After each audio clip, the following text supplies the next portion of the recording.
Hello, and welcome to A Friend Like Me podcast. I am your host, Shariel, and I started this podcast because everybody needs a friend like me. Today's main topic is respect the craft, and I have a special guest with me, Just Cuz. What's good, Just Cuz, man? Y'all know what it is. All right, if you don't know who he is, he's an artist that's actually really good at what he does. He raps, but he can also sing, but he can sing without auto-tune. He doesn't need it. That's the difference. That's a fact. Yeah. So what we're going to do is, since you're my guest, I have my first segment, which is called a random question. Okay.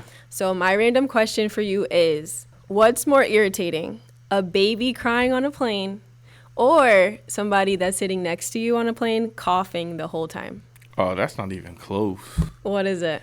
Somebody sitting next to me coughing. Is disgusting. Yeah. You know what I'm saying? Like, I got kids, so I know what it's like if you have a baby. Like, you know, they cry. What are you supposed to do? They cry. What are you supposed to do? But somebody coughing, that's nasty. I don't want nobody coughing on me. Same with me. The baby is very annoying, especially like it's a tight space. But coughing next to me is like, come on. And see, that's why I feel like that. I feel like I can adjust. I can logic with the baby crying. You know what I'm saying? I can't logic for why you got on this plane, why you had to sit next to me, Yes. and then why are you coughing uncontrollably on me too. Yes. So all of that, I'm like, you grown. The baby's the baby. Yeah. Exactly. That's a good question, though. Thank you. So let's get into the main topic, which is respect the craft. The reason I picked this is because everybody does everything now. Everybody's an actor. Everybody's a singer. Everybody is a photographer. Everybody's a model. Everybody is a fashion designer. But they don't know the craft, and you can tell because of the product they put out. Yeah. And I feel like people were so great back in the day because they respected their craft. They took it very serious. And you'll see even with like artist development back in the day, like Destiny's Child, they had them running on treadmills, singing with heels on. Which is super smart. Like, Yeah. still do stuff like that. But that's because they respect the craft, and they're looking at the greats. They're looking at like the Tina Turners, R.I.P. They're looking at the real performers. And nowadays, people just see like the mediocrity of who's around them, even locally, and they're like, you know what, I'm pretty good compared to them. But it's like, you have to reach back to the past to get inspiration and to know what real work ethic is and what real quality is. And then you look at who your peers are. But you have to look at who's the greatest, first of all. Yeah, nah. So who were some of your inspirations growing up?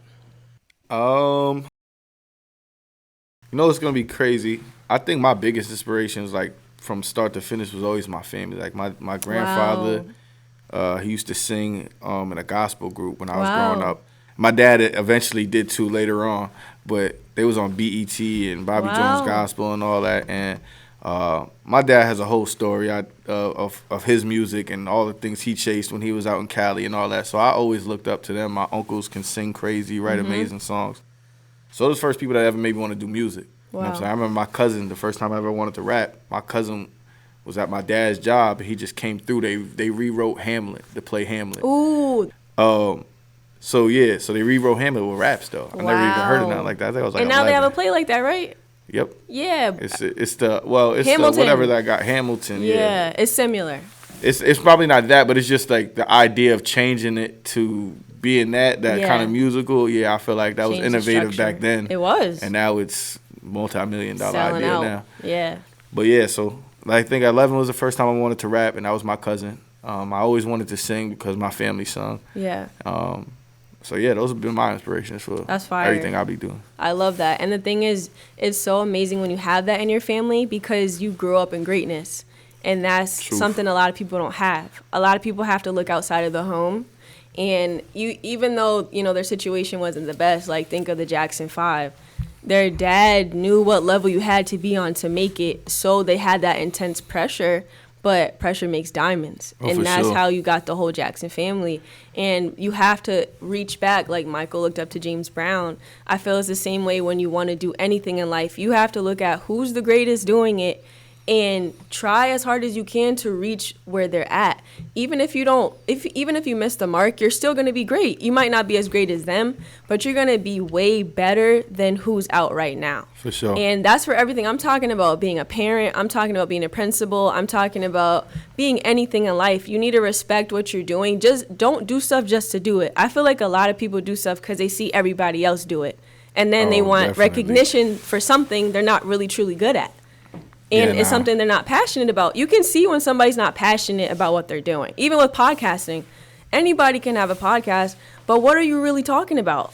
I'd almost argue that it's almost like people prefer to say they don't care about what they're doing even when they do. Like, somebody's better off being like, I'm just rapping. I just rap because I feel like it. And if they blowing up, it just seems nonchalant. And to make it look cool? Yeah, you know, I think it's like corny. the cool thing to not care. Yeah. Even if you do care. So sometimes for me, it's hard to tell who actually does give a fuck. Yeah. You can't, but it's all right. I'll blank that out. All right, my fault. That's what people don't get, right? You can do something and blow up. Anybody can blow up, but the longevity will not be there. People that last the test of time are the people that did their homework. People that are still relevant are the people that did their homework. Sure. You'll look at the people that people look up to. Just because we're so immersed in celebrity culture, I don't care, but people do. Look at your faves. Look at Beyonce. Look at Jay-Z. Look at Kanye. Look at Pharrell. Look at these household names to where they're old, quote unquote, but the young kids still know them and they respect what they do. But they did a lot of background work. They studied the craft before they got big, and that's why they're still popping. When you respect your craft and you doing your homework and you put the work ethic to it, nobody's gonna outlast you as long as you do something. People may not even care as long. Like, you might not be as relevant as you were, but it doesn't matter because you can reinvent yourself. Because I think of somebody like, and that's the amazing part of when you're really great at something, you can always venture into something else and become relevant with that. Because I think of like Cameron and Mace. They have their new, it is what it is. But the thing is, Cameron and Mace knew their craft. And when you hear these background stories of people that became famous, like back in the day when it counted, when it was hard to get a record deal, they were in the kitchen with their friends rapping all day. That's all they did. They practiced the craft all day long until they got signed. And that's how you become great. And now that they have that foundation of music, they can do whatever they want. And people don't realize that either. You can fall out of love with something, but as long as you're great at it, you can always venture into something else. I definitely agree with that. Like, I'll be real, man. Even as an artist, I fell out of love with music and rapping before. Like, I'm blessed now at the opportunities I'm getting now, but like, I was over it. I was like, man, I made it to a certain point. It didn't go the way I wanted it to go. Yeah. Like, you know, it's one of them things. It's a reality check for a person like me. Yeah. I felt like that's who I was. That was my identity. So you know what I mean. When it doesn't work, even though, like, I went anywhere in the world and literally every place I went, and it's not to, like, pat myself on the back. It's not bragging, it's the truth. But, you know, anywhere where I went in the world, like, I stood out. And when I did music, they knew. I was in Cali, they didn't know me from nowhere. I mean, Vegas, they didn't know me from nowhere. Oh, he's valid. Oh, nah, you're crazy. One of the best. I'm in Texas, the same thing. And it's people I don't know. I'm back home, and it's people I do know. So it feels like you let down everything. Because, like, you know, you're expected to be great because you are great, but you're tired of it. And I understand that too. And I love that you talked about that. That would be another episode we could do another time. My fault. But no, I love that you said that, though, because people don't realize respecting the craft is also knowing, like, you don't want to halfway do something just because you're good at it anymore, too. I feel like some people continue to do something and they're not even in love with it anymore. Respecting the craft sometimes is backing away and saying, you know what, I love music so much. If I'm not passionate about it anymore, I'm not going to do it because I'm doing a disservice to something that's so special. That's really significant. And a lot of people don't know how to step away from stuff. Like people that make it in ball or people that make it in whatever avenue. It's like, at least you put the work in to be great. And, you know, sometimes people don't make it, but it's like, stop before it actually looks bad, because when you don't stop and you don't love it anymore, you can become washed or like laughed at. That's what happens. But I do think that the respect in the craft is like part of all of that. It's like understanding that when you do get to a point where it's like, oh man, what do I do anymore? Yeah. And like you said, stepping back, but not stepping back to say I'm stepping away, stepping back to like refigure out if this is missing, does it change anything for you? You feel what I'm saying? Like, and if your absence is present, like before you were trying to do it all the time, but you know when you back away from something and then you see what's going on, you're like, they need me. Yeah. They're not doing it like I do it. I swear, because I feel like that. Like when I don't post my podcast and I see the shenanigans on the mic with other people, I'm like, they're not even talking about anything, especially, no offense to women.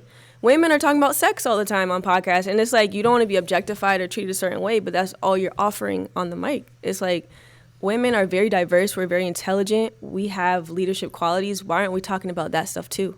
Yeah, for sure. You know what I mean? And it's like a lot of times with podcasts too, they use podcasts to divide versus having conversations to understand. Even if we don't agree, at least have the dialect in a civil manner so that at least it's talked about. Not, oh, N-words ain't ish or B's ain't ish. That doesn't do anything. Yeah. And that's why I respect the craft of podcasting. If I just did it for money, I would have stopped a long time ago because it don't come till later. And that's another part of respecting the craft. People do stuff for money and the money doesn't always come. And you're going to be disappointed. And even if you do make money, you're going to be miserable because it's not even what you really want to do. And now you're stuck to do it to make money. Yeah. You know what's crazy? And I've been listening to this 50 Cent audiobook, right? And the chapter I'm in, that's kind of like what he was talking about, like knowing your value, right? Yeah. And my people think I'm crazy sometimes because I do these things where, like, I'll say, example, battle rap, like small events and all that. I don't care about the money. Like, the money's cool to have, and it's not like, I'm not saying it's nothing, but my thought process is so far beyond it that I don't want to get caught up in arguing something so small. Like, if you saying, oh, I'll pay you $700 to come battle, like, or just why you don't go get $1,000 instead of going doing it for free? Because to me, I don't care about $7,000. I care about when they start paying me $7,000, exactly, $10,000, and I know that it's right there. But if I start getting caught up on this right that small here, amount, then you'll never get over there. And literally in the book today, that's what he was talking about. It's like, yo, Eminem, he wanted to do a tour or whatever. I know I'm getting a little off detail, but no, I'm just you're like, talking about it. He's like, yo, I wanted to do a tour with me, Dre, M, blah, blah, blah, get millions of dollars. And M said, like, it's cool, sounds dope, but I don't want to go on tour, come back, and Haley's grown. Yeah. Right?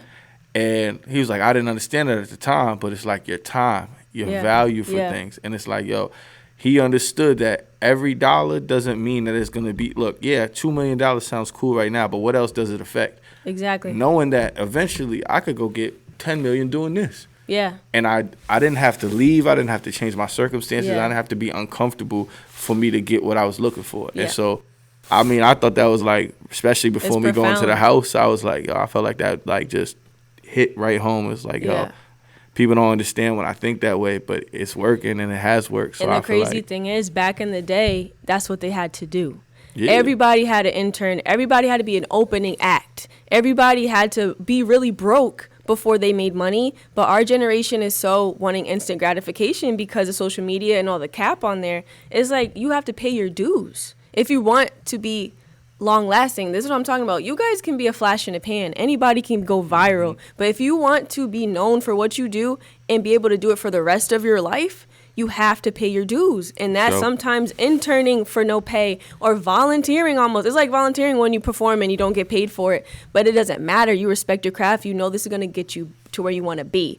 So you don't know who's going to be at that event. You don't know, you know what I mean, like what connections you might make, who you might be battling in your instance. And that's how it is with me. Like, I'm about to do a photo shoot in Boston tomorrow. Fire. I'm not getting paid for that. And I have to use my gas money to get there, but you don't know what that's going to turn into. For sure. And it's like networking is powerful. Doing stuff for people when you're not getting paid, they're going to remember that because the person you're working with or working for, you don't know who they're going to be in the future. They're going to remember that time you were gracious and you're like, you know what, I'll just do this off the strength because I love what I do and I believe in what you're doing too. It's like we have to remember that money isn't everything. And I read Charlamagne's first book where he talked about his journey in radio, and he interned and didn't get money.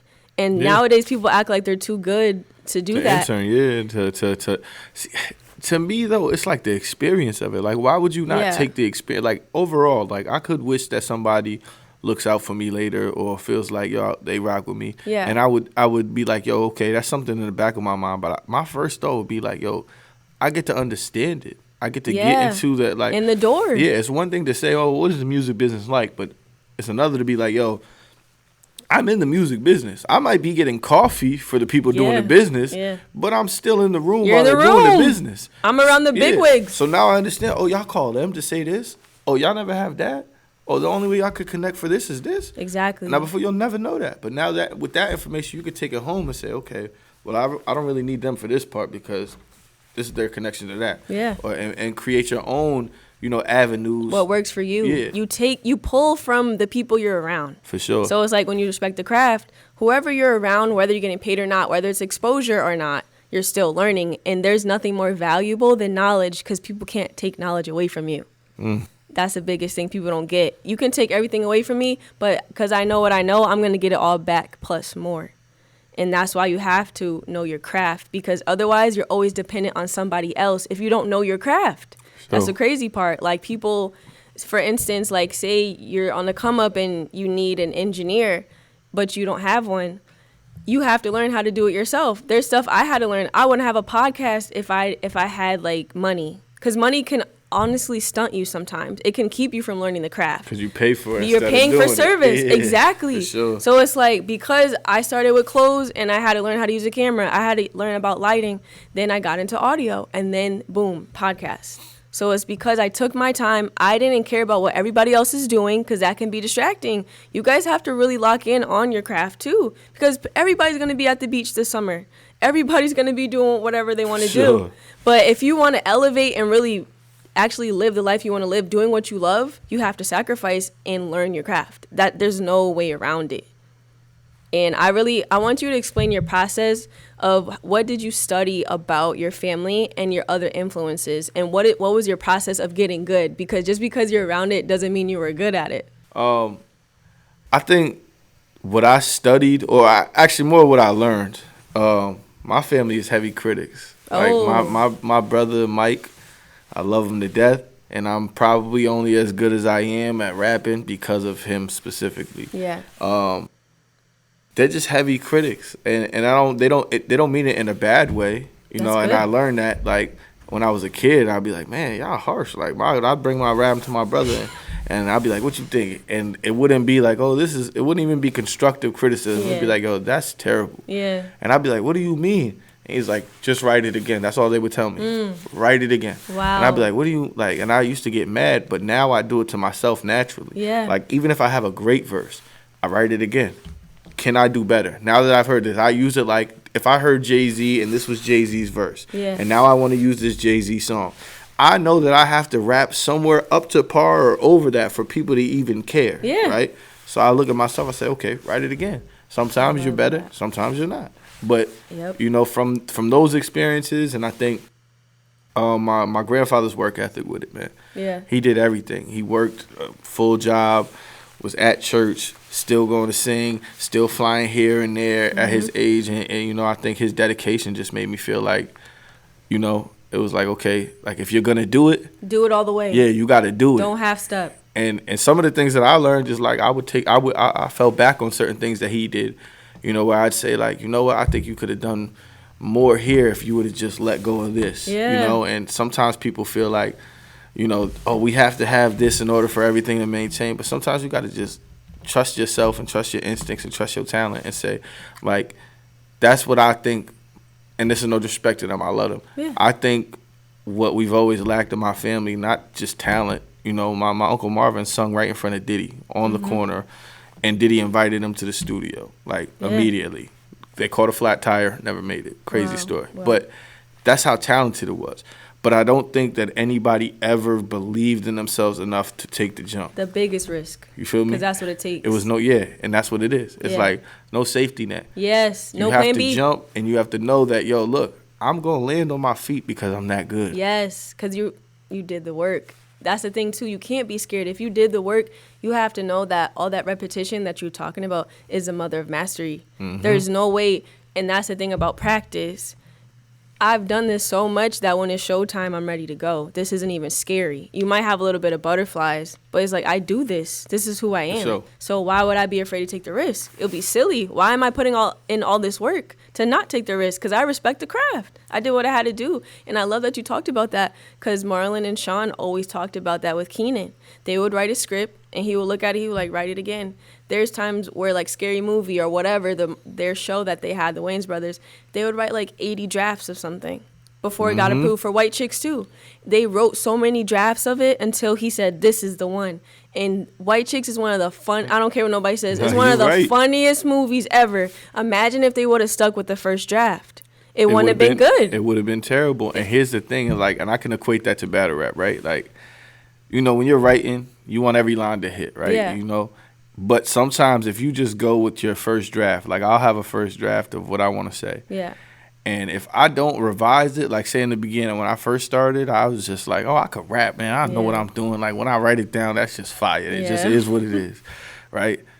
But the more I started studying and I'm like, yo, look, I'm hitting every 6 lines here. When if I decided to say, okay, this is my best line, let me recreate my best line. Okay, now I have 2 best lines. Now I have 2 that I can compete with. Yes. Okay, now I have 4 where I'm like, which one is the best one? Exactly. When you finish, you want to be able to say, yo, if I had 16 punches, I want to be like, yo, I don't know which one was greater than the other. Exactly. And with the jokes, it's the same thing. Yeah. They probably had great jokes in there, but they probably had terrible ones too. Yeah. But when you worked it through your mind and now you have these 18 hilarious jokes, now it's like, that's why the movie's going to work. Because now, like the 10,000 hours you need to put in, all the extra work that you did it. And it works. You become undeniable. That's what people don't get. People cannot like you, not support you, and just watch you, but they can't deny you because they know you're great at what you do because you respected the craft. Whether they respect you to your face or not, they can't say you're whack. They can't say, oh, they're not good at what they do. You know you're lying through your teeth if you say that because I put the work in and you know it and you see it and you hear it. That's how it is with fashion. Like when I make like my tote bags, whatever I design, I'm the same way. I'm like, what can I take away? Which you fire, by the way. I would like to just say that out publicly. Thank you. Yeah, it's like, what can I add to this design? But sometimes you do need to take things away because sometimes it's too much. And it's like, sometimes simplicity is better, but you won't know that unless you know your craft. Because people that don't know their craft, they're looking at what everybody else is doing and then trying to make like a gumbo of what's already out. And it's like that with music too. There's a lot of people, depending on who's hot at the moment, whether it's Lil Uzi, whether it's Young Thug, whether it's this Roddy Ricch, and now the local rappers around wherever, I'm not gonna say around here, but people do that everywhere. You sound like Roddy Ricch. You sound like Young Thug. It's because you don't really respect the craft to become original. And you can be inspired by somebody because he was inspired by Lil Wayne. But it's like you have to make it your own. When you know the craft, when you did what you need to do, you make your own sound. You make your own version. And that's what people are lacking, originality. You can't be original if you don't even know the craft you're in. If you don't even know how to be, like, that's the problem with people, I think. They don't even know how to be them. They don't. To make it work. Like, one thing I could say with my music that I got blessed with, like I said, I got it naturally. It wasn't something that I had to study outside of my house. Blood. You know what I mean? So it's like, it's here. Yeah. But once I did get it, I loved it so much that I attacked it. Like, yeah. I was on it. I was freestyling for hours. I used to be in high school. I remember, like, my brothers would do a game. It was like a pointing game. So we'd, like, bet people money. Yeah. Like, yo, my brother could go 10 straight words without messing up. You point to him. You point to anything in the room, 10 items straight. If he messes up, y'all get $20. If he doesn't mess up, you pay us. Yeah. So it'd be 10 people there, boom, boom. Light fixture. Going from light to floor to ceiling, boom, boom. Just it's crazy. Practicing myself. Yeah. But, like, at the time, I'm not realizing. Now as a man, I'm like, yo, like, there's things that I do naturally that I don't even second guess because it's just I did so much of it. It's just like it's easy almost. So I had to. I don't know if you've watched any of my battles at all, but I've seen some. I know you battled my friend. Who? Elijah Straight. Yeah. I'm sorry what I did to him. You still cool, Elijah though. I had a recent battle to like. If I could go into this. Yeah, let's go. So I had a recent battle in Atlanta to get into the house that I'm in now. So what is the house? Because they don't know. Bags and Bodies, Hitman Holla's TV show. I don't know if you know Hitman Holla from either battle rap or from Wildin' Out with Nick Cannon. He got a TV show about battle rappers, and you know the process it takes is for $100,000. And you know, may the best man win, which is me. So, yep. You know, I'm the lone guy from Little New London, Connecticut. Everybody from all these big cities, so it's a fun little thing. But love it. Beyond that, I done lost my train of thought. What was I at? You were talking about your last battle. Oh, so my last battle with I had a guy named Bricks Belvy, right? Now he's super known in the battle rap world. Like if you know, like he would probably be the guy. I don't know who I would compare him with in the sports, but like the best guy to never make it. You know what I mean? Like a lot of the punchlines and the things that people do in battle rap now, him and his group started. Wow. Right? So we had a competition. We had to go against each other. Now everybody else had up and coming people that are new to this or relatively new. Like Sebastian Telfair, maybe? Yeah, you know, exactly. Sebastian Telfair. Yeah. Damn. Sebastian Telfair, no disrespect. No disrespect. We love you. You Yo. really did your thing. The documentary was good. Yeah. But like that, you know, he's really super talented. A lot of the things that people do in battle rap now came from him and his squad, but he just never had the charisma to people, I guess. Like to me, he could always rap, but you know, some of it, and he just didn't get that recognition for it. Yeah. So I say all that to say, you know, I had the craziest matchup, the toughest matchup. Not only am I going against the most seasoned, but I'm also going against him in his hometown. Yeah. You know, everyone else was from everywhere else. Like, I'm going to Atlanta, you from Atlanta.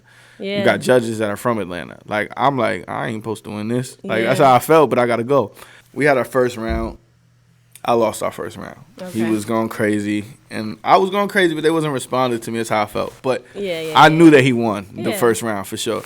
So he said something at the end, and so I started my round with something that's called a rebuttal. It's when you take something that someone says in their rhyme, and you like basically freestyle a punchline of your own, right? Now, I've been freestyling my whole life, but I've never done it in battle rap. I hadn't done it to this point, really.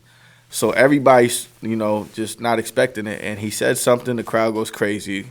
Now it's my turn. I rebuttal. I say a line, boom, boom.